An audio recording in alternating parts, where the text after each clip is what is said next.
Hello guys, मैं अर्षित।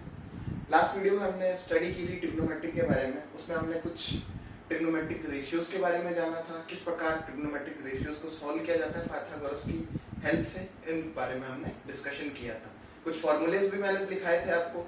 मुझे उम्मीद है कि आप लोगों ने वो याद करके रखे होंगे। उसे हमेशा याद करके रखें। जो भी मैं पढ़ाता हूँ उसके नोट्स बनाए प्रॉपर और स्टडी करें उसके ऊपर, ठीक है। जितनी ज्यादा एक्सरसाइज करेंगे आप, उतना ज्यादा आपको बेनिफिशियल होगा। तो चलिए आज एक क्वेश्चन और करते हैं हम। ये भी बड़ा अच्छा क्वेश्चन है कि आपको क्वेश्चन के अंदर दे रखा है if cos theta equal to 8/17 find the other 5 trigonometric ratios.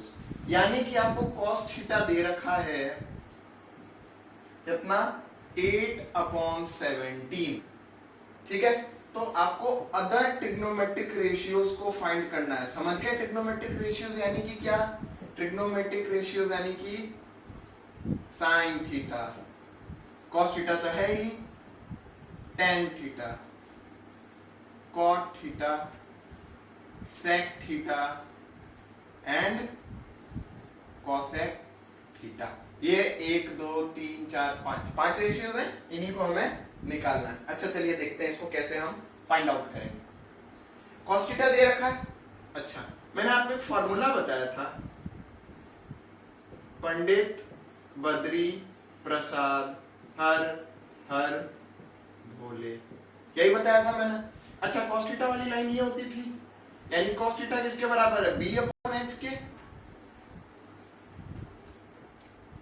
है ना। अब b के सामने क्या है? 8, तो बेस क्या हो गया भाई? b के सामने 8 है तो बेस 8 हो गया। h यानी कि हाइपोटेनियस के सामने 17 है, यानी हाइपोटेनियस कितना हो गया? 17।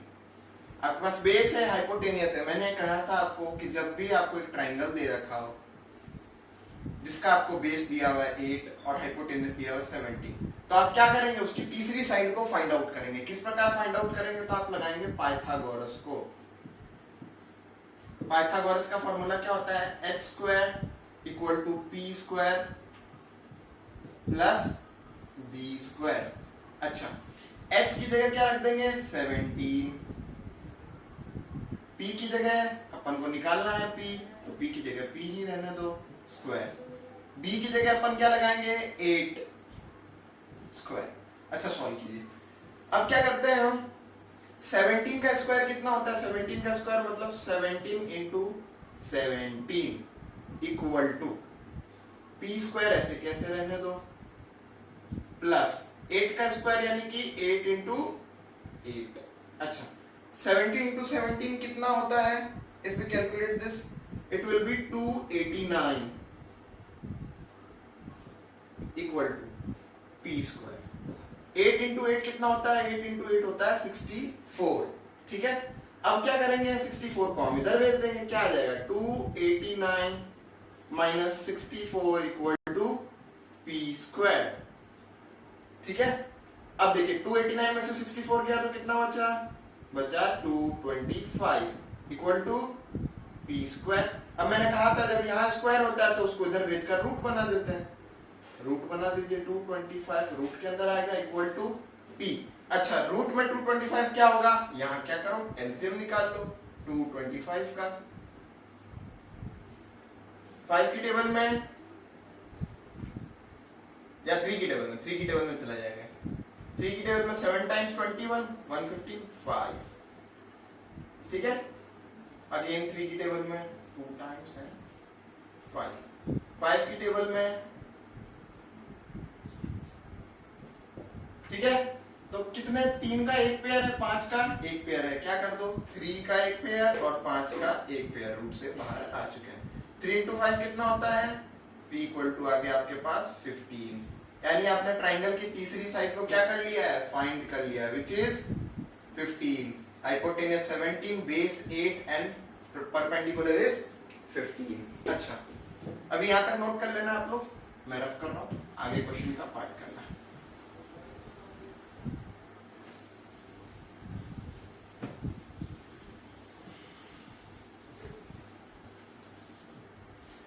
अच्छा देखिए, आपके पास ट्राइंगल की तीनों साइड्स आ चुकी हैं। आपको क्या निकालना है, साइन थीटा निकालना है। साइन थीटा किसके बराबर होता है, साइन थीटा होता है पी अपॉन एच। तो लिख दो यहाँ sine theta equal to P upon H. P कितना है, पी है 15, तो पी की जगह क्या आ जाएगा 15। एच कितना है, एच है 17, तो एच की जगह क्या आ जाएगा 17। टेन थीटा है, टेन थीटा क्या होता है, ये होता है tan theta P upon B. P कितना है, पी है 15, तो पी की जगह क्या लिख दो 15। बी कितना है, बी है 8, तो बी की जगह क्या आ जाएगा 8। चलो अगला है कॉट थीटा। कॉट थीटा क्या होता है, B upon P equal to, B कितना है 8 और पी कितना है 15। देख लीजिए कॉट और टेन उल्टे हैं एक दूसरे के। सेक थीटा, सेक थीटा क्या होता है, एच अपॉन बी। ये सब याद कर लीजिएगा। एच कितना है, एच है 17 और बी कितना है, बी है 8। देख लीजिए सेक थीटा कॉस थीटा का उल्टा है। कॉस थीटा कितना था 8 अपॉन 17, सेक थीटा है 17 अपॉन 8। कॉसेक थीटा उल्टा होता है साइन थीटा का। अगर फॉर्मूले से करना चाहे तो साइन कॉसेक थीटा क्या होता है, एच अपॉन पी। कितना हो गया एच अपॉन पी, एच है 17 एंड पी इज, पी कितना है, पी है 15। और इस तरह से आपका क्वेश्चन हो गया खत्म, डन। देख लीजिए कितना आसान है, बस बेसिक्स के ऊपर आपको चलना है। इस प्रकार आप किसी भी तरह के क्वेश्चन को ट्रिग्नोमेट्री में सॉल्व कर सकते हैं। इसे नोट कर लीजिए, इसके ऊपर थिंक कीजिए कि हाँ ये आप कोई भी क्वेश्चन यदि आपके पास आता है तो आप फर्स्ट स्टेप क्या लेंगे, हाउ विल यू प्रोग्रेस। अपन के पास क्वेश्चन है कि if sine a equal to 1 upon 3 then find cos a cosec a plus tan a and sec a। ठीक है, ये क्वेश्चन है, आपको ये वैल्यू दे रखी है, आपको ये निकालना है। अच्छा, इसमें कौन कौन से रेशियोज है, cos a है, cosec a है, tan a है और sec a है। तो यदि अपन को इनकी वैल्यूज को फाइंड करना है तो क्या करेंगे, पहले हम तीसरी साइड को निकालेंगे। यानी कि हम सबसे पहले क्या करेंगे, हम सबसे पहले ट्राइंगल को बनाएंगे। ये है आपका ट्राइंगल। साइन ए क्या होता है, पंडित, बद्री, प्रसाद, हर, हर, बोले। इधर से आपके पास साइन ए क्या है, पी अपॉन एच आया, तो साइन ए इक्वल टू क्या आ गया, पी अपॉन एच। पी कितना है, पी है 1, यानी कि पी कितना हो गया 1।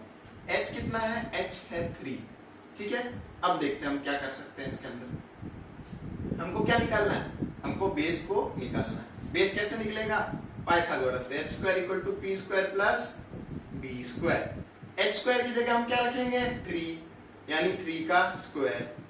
पी की जगह हम क्या रखेंगे 1 का स्क्वायर, और बी स्क्वायर को हम ऐसे कैसे रख देंगे। 3 का स्क्वायर कितना होता है 9, 1 का स्क्वायर 1 प्लस बी स्क्वायर। अच्छा, 9 minus 1 equal to B square. 1 को हमने इधर भेज दिया। 9 माइनस 1 कितना होता है 8 होता है, तो बी स्क्वायर कितना आ गया 8। अब मैंने बताया था जब भी यहाँ स्क्वायर हो उसको उधर भेज देंगे, तो क्या बन जाएगा, वो बन जाएगा रूट। रूट बी कितना आ गया, अंडर रूट 8 आ गया बी। अच्छा चलिए, अभी अंडर रूट 8 है तो इसको हम क्या लिख सकते हैं वो भी देख लेते हैं। 8 का एलसीएम ले लो, 2 की टेबल में 4 टाइम्स, 2 की टेबल में 2 टाइम्स एंड 2 की टेबल में 1 टाइम्स। पेयर कितना बन रहा है, 1 2 का पेयर बन रहा है, तो क्या करेंगे, उस 2 को तो हम बाहर ले लेंगे, ले लिया। बाकी 1 2 अकेला अंदर रह गया तो इसको अकेला रख देंगे। यानी कि आपने बेस को फाइंड आउट कर लिया। बेस कितना है आपके पास, बेस आया है आपके पास 2 रूट 2। यहां तक नोट कर लीजिए, मैं इरेज कर रहा हूं।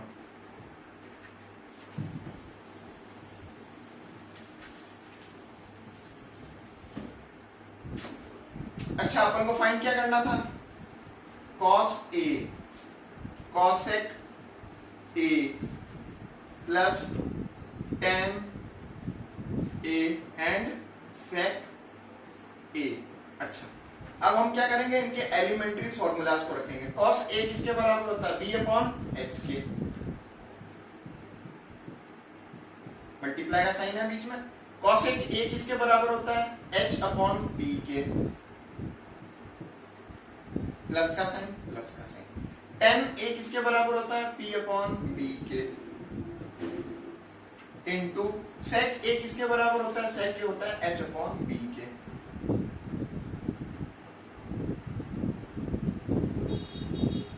यही है। अच्छा चलिए देखिए, b की जगह हम क्या रख देंगे, b की जगह हम रख देंगे 2 अपॉन रूट 2, h की जगह हम क्या रख देंगे 3 इंटू, h की जगह हम क्या रख देंगे 3, p की जगह हम क्या रख देंगे 1, 3 से 3 कट गया, प्लस का साइन डालिए, p अपॉन b, यानी p कितना है, p है आपके पास 1, b कितना है, b है 2 रूट 2 इंटू h कितना है, h है 3 और b क्या है, b है 2 रूट 2।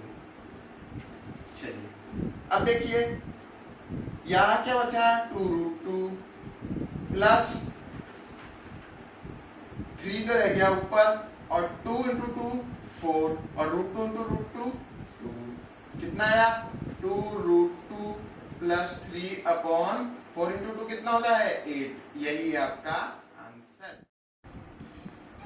तो गाइज ये नया टॉपिक है, इसमें अपन फाइंड करेंगे।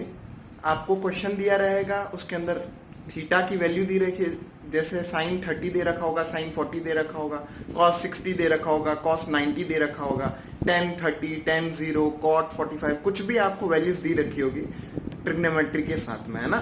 और अपन को उसमें इसकी वैल्यू पुट करनी होगी। जैसे साइन 30 दे रखा होगा तो साइन थीटा की जगह हमें क्या रखना होगा 1/2 रखना होगा। अगर cos 45 दे रखा होगा तो हमें 1/√2 रखना होगा। तो इन वैल्यूज को आपको याद करना है, इसलिए मैंने इसे एकदम जूम करके एकदम बढ़िया से लिख दिया है। यदि आप चाहें तो इसे नोट डाउन कर सकते हैं, या फिर आप अपने मोबाइल स्क्रीन का स्क्रीनशॉट ले सकते हैं अभी। और अभी हम आगे इन्हीं के क्वेश्चंस के ऊपर प्रैक्टिस करेंगे, ठीक है। तो अभी मैं थोड़ी देर के लिए इसे ऐसे ही छोड़ रहा हूँ, आप इसे स्क्रीनशॉट ले सकते हैं, या आप चाहें तो इस वीडियो को पॉज करके इसके बारे में आप अपनी कॉपी में नोट डाउन कर सकते हैं।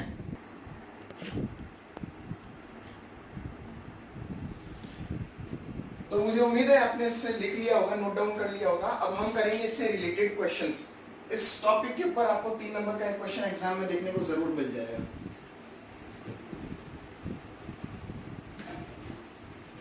110% श्योर हूँ, हर बार आता है कि एंगल के ऊपर आपको 3 नंबर का एक क्वेश्चन ट्रिग्नोमेट्री में देखने को मिल जाएगा बोर्ड एग्जाम के अंदर, सेक्शन बी और सेक्शन सी के अंदर, ठीक है। बहुत ही इजी होता है, बस आपको टेबल याद रखनी है। जो टेबल अभी मैंने लिखी है उस टेबल को आप बढ़िया से एकदम याद कर लें, कोई भी समस्या नहीं आएगी। चलिए देखते हैं इसके ऊपर क्वेश्चंस किस प्रकार इसके ऊपर क्वेश्चन आते हैं, है ना। चलिए माना मैंने एक क्वेश्चन है अपने पास, sine 60 degree cos 30 degree plus cos 60 degree sin 30 degree. ये आपको क्वेश्चन है, ये बोला है फाइंड द वैल्यू। अब आप किस प्रकार इसकी वैल्यू को फाइंड करेंगे, तो मैंने आपको टेबल लिखाई है, आप उस टेबल को पलटिए, टर्न ओवर कीजिए। देखिए sin 60 की वैल्यू कितनी होती है, तो मुझे तो याद है कि sin 60 की वैल्यू होती है √3/2।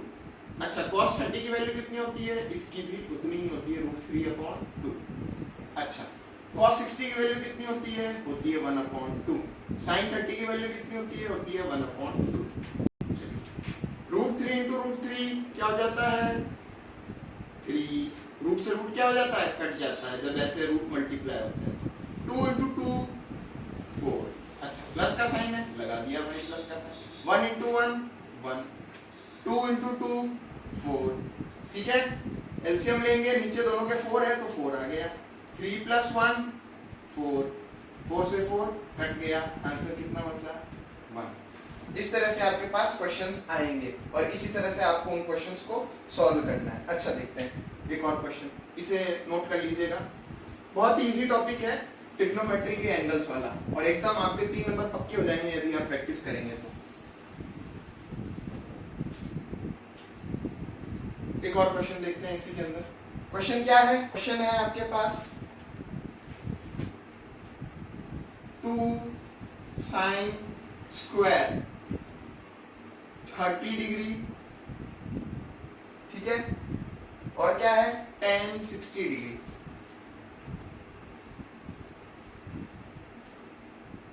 माइनस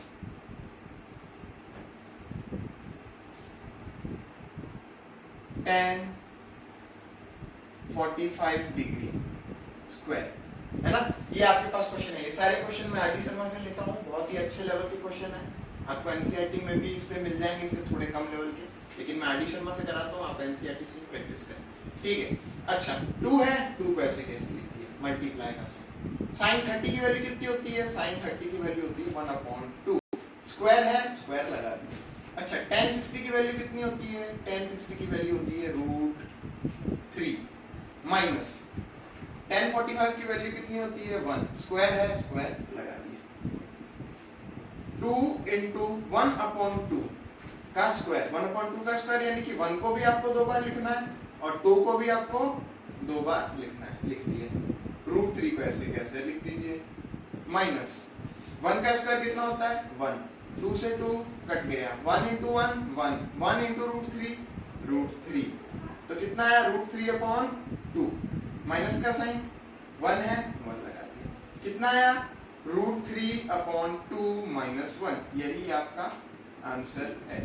इस प्रकार के आसान से क्वेश्चंस आते हैं, आप एकदम आसानी से कर सकते हो, 3 नंबर आपको यूं ही मिल जाएंगे, ठीक है। आगे बढ़ते हैं। अच्छा नेक्स्ट क्वेश्चन है sin square 45 plus cos square 45 upon tan square 60। अच्छा अब हम सभी को मालूम है sin स्क्वायर 45 की वैल्यू क्या होती है, sin 45 की वैल्यू होती है 1/√2, टेबल याद कर लीजिएगा, स्क्वायर लगा हुआ है इसलिए लगा दिया, ब्रैकेट cos स्क्वायर 45 की कितनी होती है √2, स्क्वायर लगा हुआ है, स्क्वायर लगा दीजिए। tan 60 की वैल्यू कितनी होती है, tan 60 की वैल्यू होती है √3, स्क्वायर लगा हुआ है, स्क्वायर लगा दीजिए। अच्छा अभी देखिए 1/√2 का स्क्वायर कितना होता है, 1 का स्क्वायर 1 × 1, √2 का स्क्वायर यानी कि √2 × √2 प्लस 1 का स्क्वायर यानी 1/1, √2 का स्क्वायर यानी कि √2 × √2। अच्छा √3 का स्क्वायर यानी कि √3 × √3। चलिए अब देखिए 1 × 1 1, √2 × √2 मैंने आपको पिछले क्वेश्चन में बताया था, जब भी रूट से रूट मल्टीप्लाई होता है रूट कट जाता है 2, और जो ये दोनों वैल्यूज होती है कंबाइन होकर अंदर वाली वैल्यू को ही लिख देती है, यानी √2 × √2 क्या होगा 2 प्लस 1 × 1 1, √2 × √2 2 अपॉन √3 × √3, रूट से रूट कट जाएगा 3 बच जाएगा। चलिए हाफ प्लस हाफ कितना होता है 1 होता है, upon 3, this is your answer. इस प्रकार आपको सारे क्वेश्चंस के आंसर एकदम आसानी से मिल जाएंगे।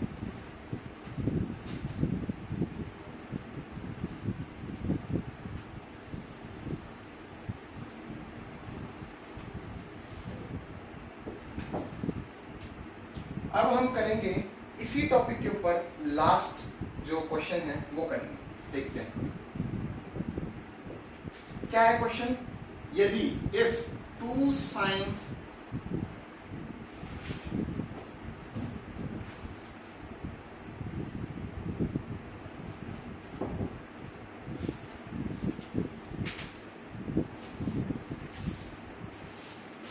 sin 2 थीटा इक्वल टू √3 दे रखा है, तो find the value of this theta, find theta, theta कितना है, बहुत इजी क्वेश्चन है, बेसिक है। देखिएगा sin 2 थीटा इक्वल टू 2 नीचे चला जाएगा √3/2। अच्छा sin थीटा की जब आप टेबल खोलेंगे उसमें आप देखेंगे √3/2 sin थीटा के कब आता है, कब आता है √3/2, √3/2 आता है 60 डिग्री पर, तो sin 2 थीटा इक्वल टू कितना आ गया 60 डिग्री। अच्छा देखिए और ये 60 डिग्री किसका होता है, साइन का 60 डिग्री होता है, तो sin 2 theta equal to 60 degree, sine से साइन कट जाएगा, 2 थीटा इक्वल टू कितना आ गया 60 डिग्री, तो थीटा कितना आ जाएगा, यहाँ से थीटा आ जाएगा 30 डिग्री, जब 2 डिवाइड हो जाएगा 60 से तो थीटा कितना आ जाएगा 30 डिग्री। इस प्रकार से आपको सारे क्वेश्चंस को सॉल्व करना है, बहुत ही इजी है ये टॉपिक, बहुत ही इजी। चलिए एक और लास्ट क्वेश्चन देख लेते हैं, उसके बाद अगली क्लास कर लेंगे। क्या है next question, 2 cos 3 theta equal to 1, ये क्वेश्चन है। Find the value of theta, find theta, theta की वैल्यू निकाली। अच्छा अब क्या है देखिए, cos 3 थीटा को ऐसे कैसे लिख दीजिए, 2 जो इधर है वो इधर आएगा तो 1/2 हो जाएगा। अभी देखिए cos थीटा के लिए 1/2 कितनी बार में आता है, कितनी बार में आता है cos थीटा में, 60 डिग्री में आता है। किसका 60 degree, cos 60 degree equal to cos 3 theta, cos से cos कट जाएगा, 3 थीटा इक्वल टू 60 आ गया। थीटा इक्वल टू क्या हो जाएगा, 60 अपॉन ये 3 नीचे आ जाएगा, कितना आया 20। तो थीटा की वैल्यू कितनी है 20 डिग्री। इस तरह से आपको प्रत्येक क्वेश्चन को सॉल्व करना है खुद से। आपको एनसीईआरटी की बुक में खूब सारे ऐसे क्वेश्चंस मिल जाएंगे, आप उनको सॉल्व कीजिए। यदि आपको कोई प्रॉब्लम आती है तो कमेंट सेक्शन में कमेंट करें, I am surely help you. ठीक है, तो आज के लिए बस इतना ही, अगली क्लास कर लेंगे और be prepared for next class. Next class में ट्रिग्नोमेट्री का आखिरी टॉपिक हम करेंगे, तब तक आपको कल और आज के दोनों वीडियोस को देखकर नोट्स अच्छे से तैयार कर लेने हैं। Till then stay home, stay safe, take care, bye.